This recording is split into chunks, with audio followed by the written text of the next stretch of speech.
Pondok pesantren itu terbatas dan nggak bisa ngembangin bakat salah seorang calon santri nanti gitu. Saya kurang setuju dengan pendapat yang tadi karena di pondok ini kita tetap bisa lakuin yang biasa dilakukan waktu di rumah.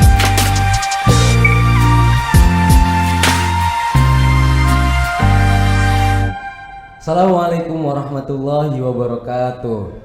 Halo Sobat DM, kita berjumpa lagi di DM Podcast. Di DM Podcast kali ini kita akan membahas sesuatu yang berbeda. Namun mungkin Sobat DM ini asing mungkin. Siapa sih podcaster yang hadir di saat ini? Kayaknya kemarin-kemarin bukan saya gitu kan. Jadi saya perkenalkan diri dulu, nama saya Agam Alvin Salam, salah satu asatid di Pondok Pesantren Darul Ma'arif. Kesibukan saya kali ini adalah salah seorang mahasiswa di Sekolah Tinggi Teknologi Cirebon, jurusan Teknik Sipil di semester 5. Oke. Untuk podcast kali ini kita akan membahas tentang suatu keterbatasan di pesantren. Apakah di pesantren itu yang namanya santri itu hanya mengaji atau ada yang lainnya? Apakah di era digital seperti ini seorang santri itu akan ketinggalan zaman atau tidak? Nah, di depan saya ini udah hadir dua orang narasumber, salah satu santri kelas akhir yang mana mereka ini mempunyai jabatan tinggi loh di kelas akhir. Penasaran kan? Nah, di depan saya ini sudah hadir Akhi Sultan dan Ukhti Devasa. Saya salam dong kepada penonton. Halo. Halo. Nah, kenalan dong satu-satu. Perkenalkan, nama saya Sultan Abdul Firdaus Putra. Saya berasal dari Sukra Indramayu. Saya adalah santri kelas akhir Pondok Pesantren Darul Ma'arif. Ukhti Devasa. Halo, perkenalkan nama saya Devasya Nina Fitra. Saya santri kelas akhir di Pondok Pesantren Darul Ma'arif. Saya berasal dari Anjatan Indramayu. Nah, gimana narasumber kita? Ceria kan mereka? Wah, pastinya banyak kisah di balik wajah ceria mereka itu yang akan kita tanyakan. Penasaran nggak? Tetap di podcast DM. Oke, Akhi Sultan, berbicara tentang keterbatasan di pesantren ya. Pasti anak-anak sekarang itu kan berpikir, nanti mondok itu gaptek, mondok itu nanti nggak bakalan megang gadget gitu kan. Pasti nanti kita nggak bisa ngembangin bakat kita. Contoh, Akhi Sultan punya teman itu hobinya gamer gitu. Kemudian punya teman hobinya main bola. Nanti saya nggak bisa main bola. Ukhti Devasa contoh punya teman jago nyanyi, jago dance, jago nari gitu. Nanti masuk pondok nggak bisa eskul nari dong. Nanti nggak bisa ngembangin bakat dong. Nah, pandangan Akhi Sultan sama Ukhti Devasa nih, setuju nggak sih kalau di pondok pesantren itu terbatas dan nggak bisa ngembangin bakat salah seorang calon santri nanti gitu? Gimana menurut Akhi Sultan? Sebenarnya statement seperti itu saya kurang setuju, Ustadz Agam, karena saya merasakan sekali di sini sudah 6 tahun. Santri itu bukan hanya belajar mengaji gitu, tapi akademik dan non akademik kita bisa gitu. Seperti contoh aja lah, ini contoh dari pengalaman saya di sini, saya itu hobinya main bola, mungkin di luar sana ya santri gitu susah hanya mengaji apa gitu. Di luar sana, orang di luar sana ada yang menyebut santri yang hanya mengaji. Tapi saya merasakan di sini bahwa santri itu bisa berkreasi, ya, bisa berkreasi, bisa mengembangkan bakat para santri di sini tuh. Jadi contoh saja main bola atau main futsal gitu. Saya hobi main bola gitu kan. Yang pertama di sini ada eskul sepak bola gitu. Selain eskul sepak bola juga setiap sore pasti santri di sini pasti main bola gitu. Seru-seruan bareng teman, main bola. Eskul sepak bola juga sama gitu. Eskul futsal juga sama. Di sekolah masing-masing di sini gitu, di lembaga masing-masing di sini banyak yang mengadakan ekstrakurikuler sepak bola atau futsal. Jadi gitu. ekstrakurikulernya menunjang dong ya di pesantren. Iya, pastilah. Tidak menutup batasan. Menurut Ukhti Devasa sendiri gimana sih? Iya, saya kurang setuju dengan pendapat yang tadi, karena di pondok ini kita tetap bisa lakuin yang biasa dilakukan waktu di rumah. Misal waktu kita, karena Devas di sini SMP, bisa di SD Devas suka ngikutin puisi gitu. Jadi bisa nggak sih di pondok puisi gitu? Kan biasanya waktunya banyaknya buat ngaji, buat ngafalin. Ternyata di pondok, semenjak walaupun di pondok, Devas tetap bisa mengembangkan bakat Devas gitu, bakat Devas puisi gitu, dan bisa mengembangkan bakat-bakat lain, karena di pondok juga banyak banget ekstrakurikuler yang buat mengembangkan bakat di diri sendiri gitu. Jadi kurang setuju dengan pendapat yang tadi. Oke, terima kasih Ukti Devasa. Nah, teman-teman kan bisa dengar sendiri nih dari Akhi Sultan dan Ukti Devasa bahwasanya di pesantren itu tidak menutup keterbatasan. Bahwasanya kita juga ada bisa kurikuler, terus bisa mengembangkan bakat kita dari situ. Kemudian berbicara tentang ekstrakurikuler, memang Ukti Devasa sama Akhi Sultan nih sibuk apa sih di pesantren nih? Kayaknya mendengar curhatan tadi tentang ekstrakurikuler nih, kayaknya Ukti Devasa sama Akhi Sultan nih punya eskul yang benar-benar diperdalam nih di pesantren nih. Jadi gimana sih Akhi Sultan sama Ukti Devasa nih ikut eskul apa, punya kesibukan apa gitu di pesantren? Buat saya yang pertama, saya sedang mendalami 2 ekstrakurikuler, yaitu yang pertama sepak bola, yang kedua kori. Di sepak bola saya dari kecil sebenarnya sih, dari sekolah dasar, dari SD gitu. Saya udah suka sepak bola. Waktu belum mondok juga saya sempat ikut kayak SSB, sekolah sepak bola gitu tadi. Jadi saya bertujuan ke sini gitu. Waktu pertama kali ke sini saya apa sih namanya ya? Waktu pertama masuk pesantren nih. Waktu pertama kali masuk pesantren. Pasti gitu. yang pertama dilihat lapangan nih, lapangan. Pasti yang pertama dilihat itu lapangan. Masya Allah. Karena hobi saya sepak bola, jadi lihatnya lapangan. Oh, ini lapangan bagus nih. Buat saya main bola nih setiap sore, atau ada yang adain ekstrakurikuler sepak bola. Gitu. Jadi ya gitu. Dan kori itu sebenarnya saya nggak ada bakat sih di dalam suara gitu, di kori vokal. Semenjak saya mondok di sini jadi ya bisa gitu, termotivasi karena mau belajar gitu. Jadi ya saya sempat dipercaya juga sih jadi kori hari santri. Akhi Sultan ini kalau nggak salah ya, Akhi Sultan ini juga jadi Bilal di Jumat gitu kan? Iya betul, Tat. Saya jadi Bilal itu semenjak kelas 11 gitu. Itu kan di luar ekspektasi gitu. Di luar ekspektasi. Awalnya kita yang gak suka olah vokal, tiba-tiba karena di pesantren kita ada eskul tersebut, kita kembangkan, ternyata kan berhasil gitu kan. Itu kan suatu ekspektasi di luar apa yang kita bayangkan gitu, Tat. Kalau Ukti Devasa sendiri gimana? Sekarang Devasha lagi fokus ke ekstrakurikuler desain di sekolah, dan ada Devas ikut eskul olahraga juga buat ngembangin diri, eskul tenis meja juga. Jadi nggak hanya mengikuti, tapi sekarang jadi pembimbing buat ngelatih eskul hadroh juga. Tapi nih, kalau yang Ustadz dengar itu, Devasa ini terkenal dengan suaranya yang menggelegar itu.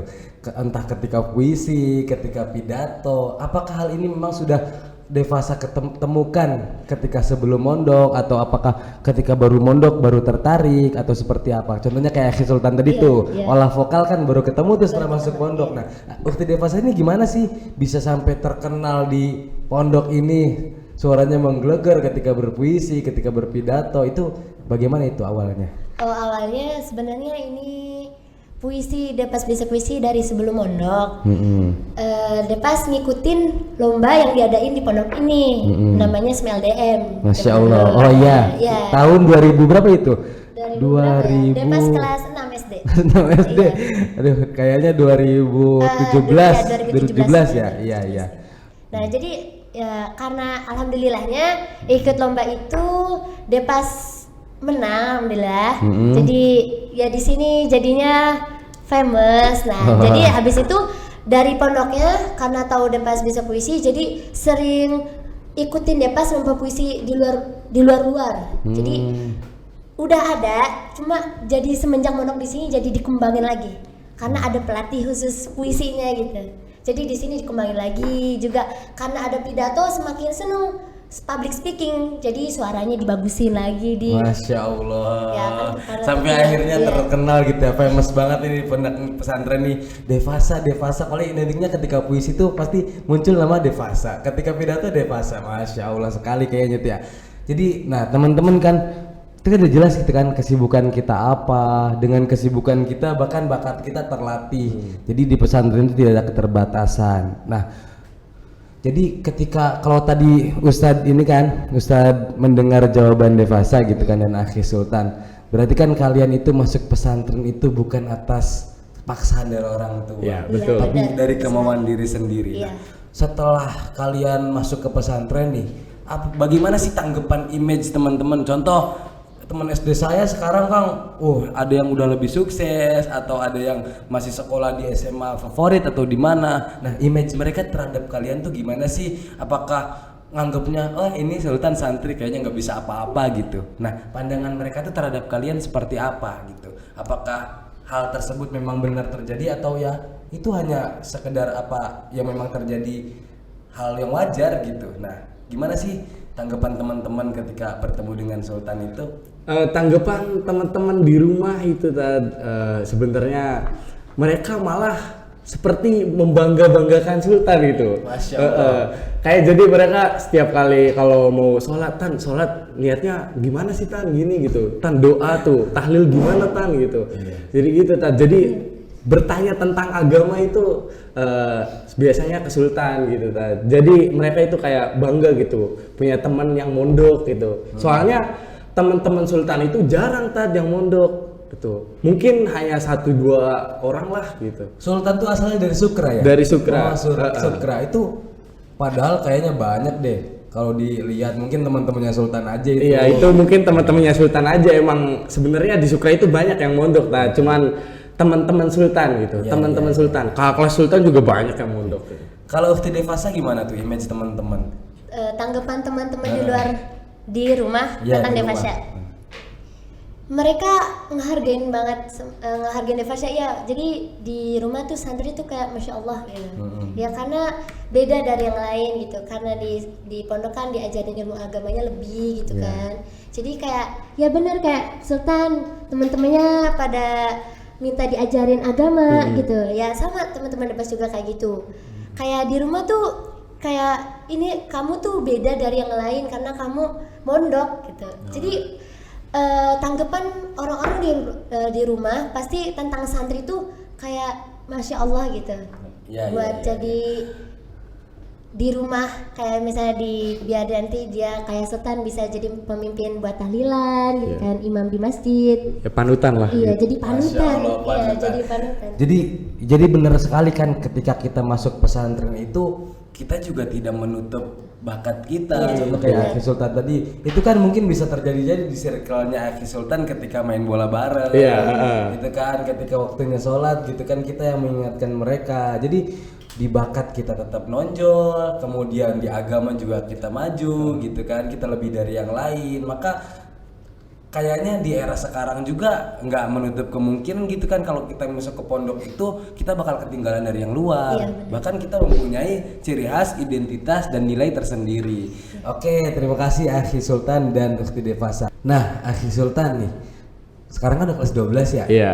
Ukti Devasa ya. Nah, kalau udah kelas 12 kayaknya bakal kepikiran deh saya mau kuliah di mana gitu. Pastinya. Nah, sekarang kan dari basic yang tadi nih Kang, ternyata kan kita tahu nih bahwasanya di pesantren itu tidak menutup bakat kita, tidak menutup keterbatasan untuk kita. Ternyata justru kan malah kita dapat fasilitas lebih kan di situ kan dibanding yang lainnya kan. Nah, di dunia kuliah itu ya kalau Akhi Sultan tahu dan Ukti Devasa itu yang paling penting itu satu loh, apa? Public speaking. Dan untungnya di pondok kita ada dimana kita dilatih berbicara. Nah, ngomong-ngomong Akhi Sultan nih di pondok tuh kayaknya kalau kelas 12 kan identiknya sama OPDM nih. Akhi Sultan nih di OPDM atau di OSMA atau di apa gitu. apa punya jabatan atau gimana deh. Kayaknya penonton kita nih kepo nih sama Akhi yang ganteng satu ini gitu kan, sama Ukhti yang cantik ini gitu kan, kayaknya kepo. Coba deh diceritain. Saya sebenarnya OPDM di sini. Saya menjabat sebagai ketua organisasi. Masya Allah kan, memang kalau kelihatan kan dari cara berbicaranya itu kan. Ketua organisasi, yang pertama menurut Ustaz Agam tadi betul, karena di perkuliahan mungkin yang akan dipererat itu adalah public speaking. Jadi saya di sini mulai belajar Kang sebagai ketua organisasi gitu. Gimana caranya saya berbicara di depan banyak santri. Di depan Ustadz juga sih Kang, disaksikan Ustadz gitu. Jadi Ustadz yang menilai saya gitu Kang. Terutama kan kalau ketua, yang namanya ketua kan pasti harus bisa mengajak teman-teman. Iya, harus mengajak harus teman-teman. bisa mengkondisikan suatu program agar program itu berjalan. Iya betul. Nah kalau Ukhti Devasa sih di pondok nih punya kesibukan apa sih atau punya jabatan apa? Devasya lagi sibuk sekarang itu jadi ketua angkatan kelas Masya Allah, akhir. ketua angkatan kelas akhir. Iya. Nama angkatannya apa emang? Nama angkatannya Conqueror Generation. Apa tuh Conqueror Generation? Penakluk, angkatan penakluk. Sang penakluk. Sang penakluk. Oh iya. Jadi ketua angkatan saja. Kalau di OPDM sendiri? Di OPDM sekarang enggak, cuma dari SMP itu udah dipercayain jadi OPDM. Ya, cuma dua kan. Nah pas banget Sultan sama Devasya itu jadi di SMP ada IPNU sama IPPNU. Yeah. Nah IPNU perwakilannya itu Sultan yang jadi 2 jabatan, jadi megang IPNU, jadi megang OPDM, karena sebenarnya nggak boleh, cuma kita dipercayain. Nah Depas jadi IPPNU sama OPDM waktu kelas 8 ya kita. Waktu kelas 8. Iya, jadi ambil kita dipercaya. Kita waktu itu jadi Ubudiyah. Jadi Ubudiyah. Nah pas SMA Depas jadi OPDM. Itu alhamdulillah jabatannya sekretaris. Oh, berarti memang handal gitu ya dalam mengoperasikan komputer. Nah, itu juga kan suatu kelebihan kita, di mana kita juga nggak gaptek gitu kan sebagai seorang santri. Benar nggak sih? Iya. Nah, jadi gimana nih kuliah? Mau kuliah di mana nih? Habis lulus dari SMA, udah ada bayangan belum? Atau saya Kang kayaknya mau ini aja Kang, saya mau kerja gitu kan, barangkali ini mah. Jadi kan di sini kita harus mengedukasi teman-teman bahwasanya meskipun kita lulusan pesantren, kita tidak punya batasan gitu kan. Kayak Akhi Sultan nih sekarang nih mau kuliah di mana sih? Atau terinspirasi dari siapa? Mungkin atau Ukhti Devasa dulu deh. Coba. Kalau dari Devasa sendiri pastinya udah kelas 12, udah kelas akhir pasti mikirin tentang kuliah. Depas sudah mikirin kuliah itu di jurusan tentang kesehatan ya. Dan sebenarnya awal mulanya itu nggak di situ, nggak di jurusan tentang kesehatan. Awalnya itu karena Depas pernah jadi sekretaris, itu kan karena suka laptop dan juga Depas juga emang suka matematika. Awalnya pengennya jurusannya informatika. Terus setelah Depas ikut eskul desain ganti lagi jadi pengennya jurusan desain gitu. Dan karena di keluarga itu juga dari kakak Deva sendiri, dari Nasyafa, namanya Nasyafa, kakak Deva juga alumni di sini. Oh, alumni di sini. Iya. Tahun berapa itu? Tahun berapa ya? Pas Depas kelas 11. Devas kelas 11 berarti 2 tahun yang lalu. 2 tahun yang lalu. Jadi dari orang tua juga, dari ibu sama kakak Devas juga itu ngambilnya tentang pendidikan, PGSD. Awalnya mau itu juga. Cuma akhirnya pas setelah ada alumni kakak kelas tahun kemarin, alumni di sini. Masya Allah. Kakak kelas tahun kemarin itu ada keterima SNMPTN alhamdulillah di jurusan kesehatan. Nah jadi Depas termotivasi tuh buat mau dicoba nih kesehatan, kayaknya alhamdulillah gitu, kayak ada jalan nih buat masuk ke universitas yang di kakak kelas itu juga kan. Siapa tuh kakak kelasnya? Mungkin bisa menginspirasi teman-teman nanti. Nama kakak kelasnya itu Mbak Evrilia Sabella. Evrilias. Biasanya dipanggilnya Mbak Abel. Oh iya, iya, angkatan iya. tahun kemarin. Tuh teman-teman mungkin ada yang kenal dengan nama tersebut atau mau tanya-tanya kan seputar dunia perkuliahan, Iya. bisa tanyakan langsung ke siapa tadi? Mbak Abel. Mbak Abel. Ya. Iya, jadi termotivasi banget sama Mbak Abel itu. Jadi sekarang udah pas mau di jurusan ke perawatan atau gizi di universitas yang di Mbak Abel itu. Di mana itu? Itu di UPI.